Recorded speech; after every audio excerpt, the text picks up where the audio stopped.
Between 1206 and 1368, the Mongol Empire wiped out roughly 40 million people. That was 10% of every living human on the planet. And the way they punished their enemies was not fast, not clean, and not merciful. These are the 20 most disturbing methods they used, counted down from 20 to 1. And number 1 might be the reason a third of Europe dropped dead.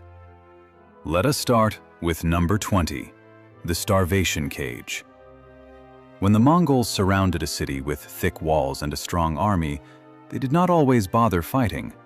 They just sat outside and waited. They blocked every road, poisoned every well, and diverted every river away from the city. Nothing got in, nothing got out. Weeks turned into months. Food ran out first, then clean water.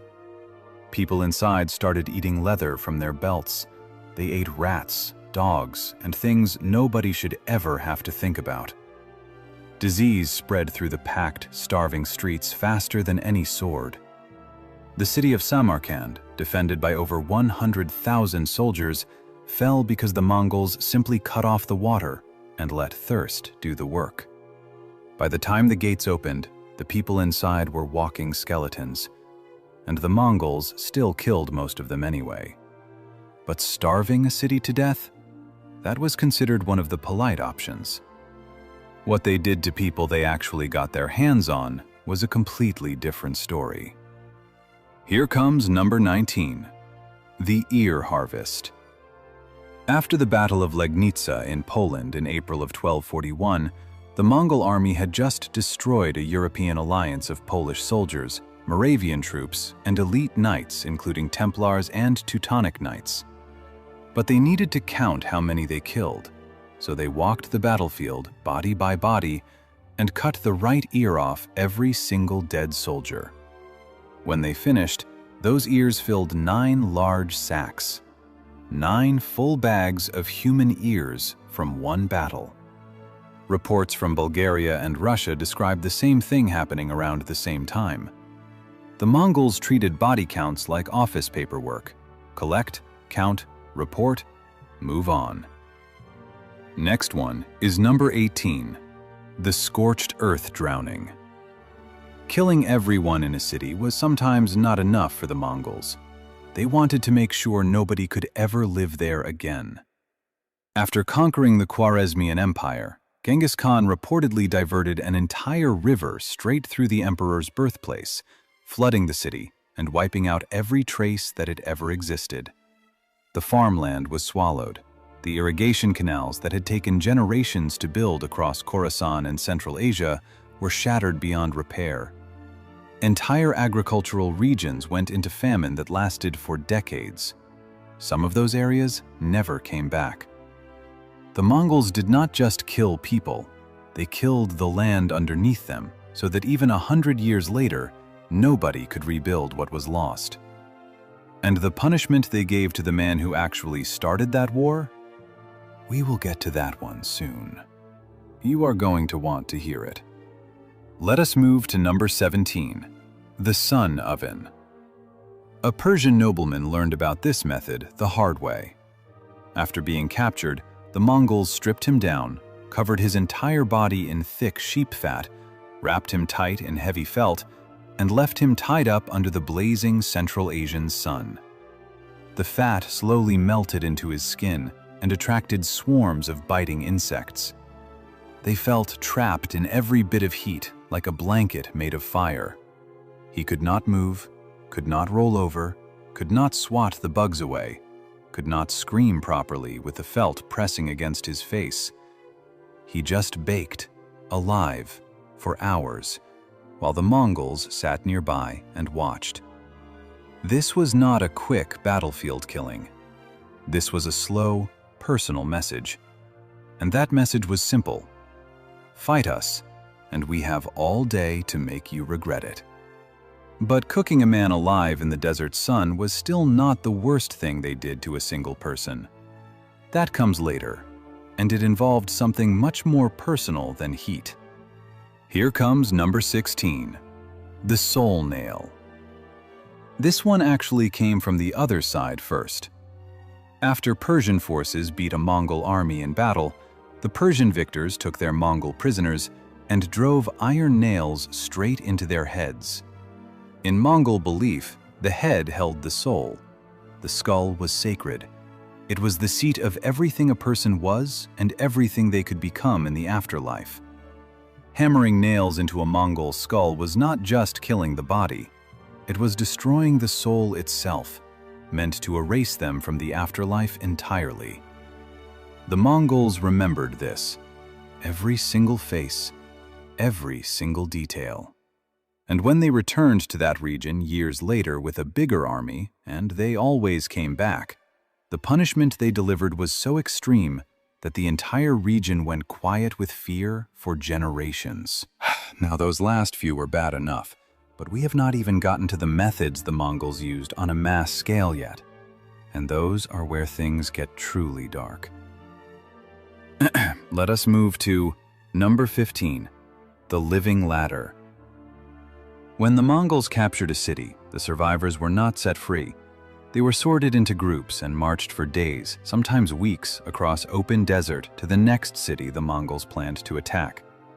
The ones who survived the march were put to work doing the most dangerous jobs at the siege, filling moats with dirt and rocks while arrows rained down from above, digging tunnels under enemy walls, carrying massive siege equipment across open ground with no armor and no cover, building earthen ramps toward the top of the walls while defenders poured boiling water and shot arrows straight down at them. The worst part of all? The people shooting those arrows were often the prisoners' own countrymen from the city being attacked. If prisoners tried to run, the Mongols killed them instantly.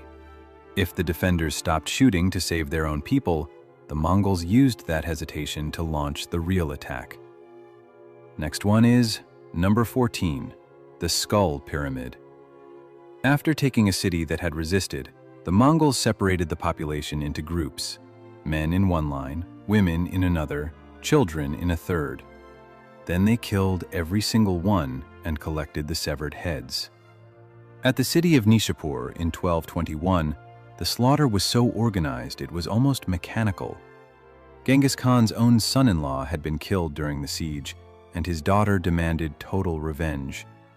The skulls were stacked into massive pyramids outside the destroyed walls, separate towers for men, women, and children. 3 monuments of bone standing in the open for the world to see. Some sources say they even killed the dogs and cats, so absolutely nothing alive remained inside the city. Those pyramids stayed there for months as a warning. And it worked. After Nishapur, city after city opened their gates without a fight. Here comes number 13, the flesh catapult. The Mongols learned siege engineering from the Chinese and Persians, and they mastered it fast. Their trebuchets could throw objects weighing over 300 pounds, more than 200 yards through the air. And they did not just throw rocks. They threw living human beings over city walls. Prisoners were loaded into the catapults and launched screaming through the air, crashing into buildings, streets, and crowds of terrified defenders on the other side.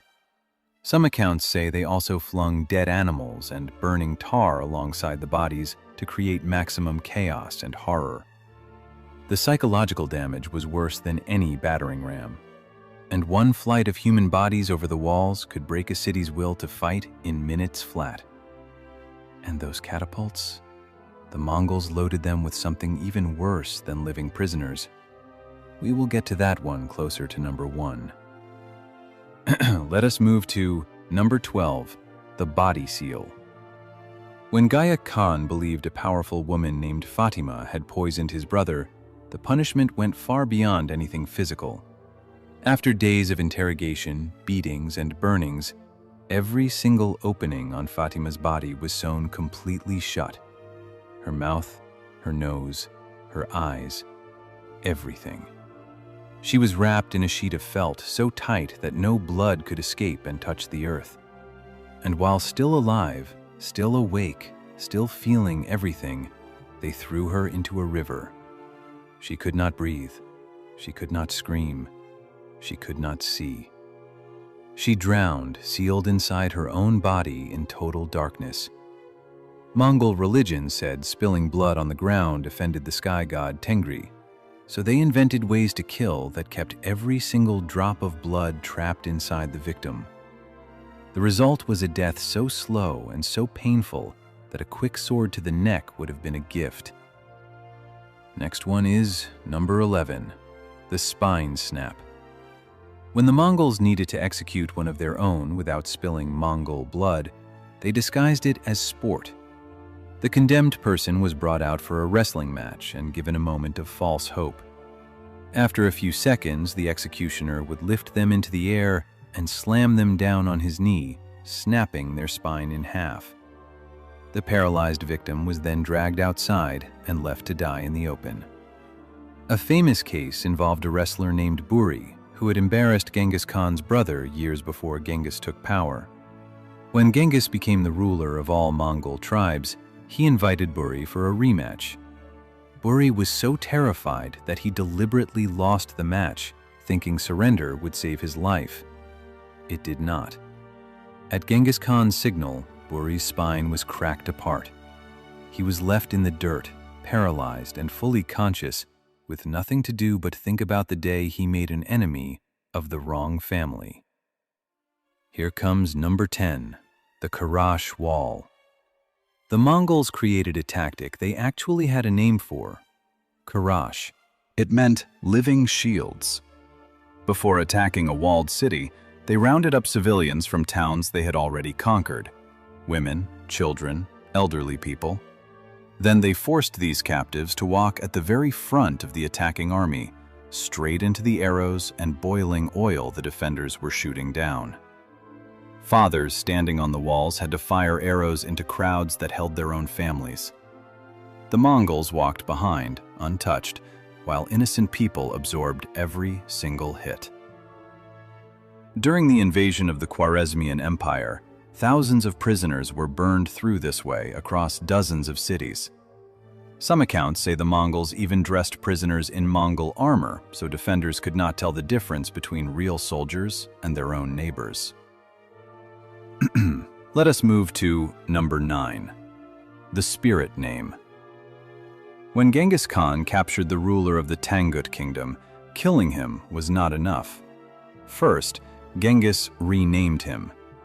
The captured king was given the name Shidurku, which meant loyal. Then he was crushed to death. The renaming was the real punishment.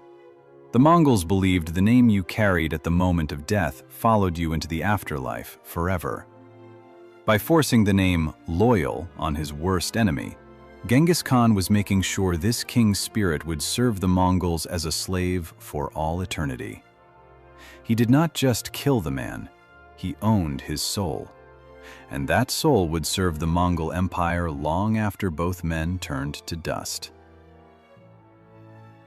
Next one is number 8, the Boiling Cauldron. Before Genghis Khan united the Mongol tribes, his biggest rival was a warlord named Jamuka. And Jamuka had a favorite punishment so extreme it actually helped Genghis gain power. After winning a major battle, Jamuka had captured enemy generals thrown alive into giant boiling cauldrons while their own soldiers watched and listened. Historical sources describe 70 cauldrons used at the same time. Whether that number is exact or just meant a whole lot does not change what happened. The screams from those boiling pots were so horrible that warriors across the steppe started switching sides and running to join Genghis Khan.